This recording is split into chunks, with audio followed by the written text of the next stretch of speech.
Hi friends, మనం 9th class మ్యాథ్స్లో exercise 1.1లో సెకండ్ బిట్ థర్డ్ క్వశ్చన్ ఇప్పుడు ఎక్స్ప్లెయిన్ చేసుకోవాలి. An integer which is not a whole number. An ఇంటీజర్స్లో ఏముంటాయి?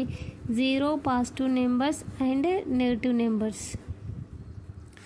నాట్ ఏ హోల్ నెంబర్ కాకుండా మిగిలిన వాటి రాయండి అంటున్నాం. హోల్ నెంబర్స్ అంటే 0, 1, 2, 3 0 నుండి స్టార్ట్ కావాలి. 0, 1, 2, 3 హోల్ నెంబర్స్.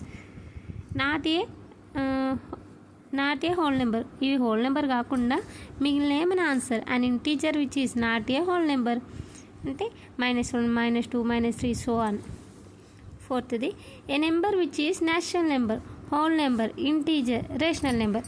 ఒక నెంబర్ అనేది న్యాచురల్ నెంబర్ అయి ఉండాలి, హోల్ నెంబర్ అయి ఉండాలి, ఇంటీజర్ కావాలి, రేషనల్ నెంబర్ కావాలంటే మనం ఎలా రాద్దాం? ఇప్పుడు 5 ఉంది. 5 అంటే ఇది ఇంటీజర్ అవుతుంది, హోల్ నెంబర్ అవుతుంది, న్యాచురల్ నెంబర్ అవుతుంది. మరి రేషనల్ నెంబర్ అవుతుందా? కాదు. అందుకే మనం 5/1 అని పెట్టుకుందాం. 5/1 రేషనల్ నెంబర్ అవుతుందా? అవుతుంది. P/Q ఫామ్లో ఉంది కాబట్టి అవుతుంది. 5/1 అంటే ఆన్సర్ ఏంటి? 5 కదా. Okay, next, A number which is an integer but not a natural number. ఒక నెంబర్ అనేది ఇంటీజర్ అయ్యి ఉండాలి కానీ న్యాచురల్ నెంబర్ కాకూడదు. న్యాచురల్ నెంబర్ అంటే ఏంటి? 1, 2, 3 సో ఆన్. ఇంటీజర్స్ అంటే ఏంటి? పాజిటివ్ ఉండాలి, నెగిటివ్ ఉండాలి, 0 ఉండాలి. A number which is an integer, మనం రాద్దాం, ఇంటీజర్స్ రాద్దాం. 0, 1, 2, 3 1, 2, 3.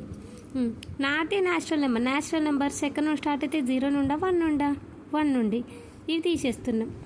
ఇప్పుడు మనకేంటి? Number which is an integer not a natural number. Natural నెంబర్ని తీసేస్తే మిగిలిన ఏమున్నాయి?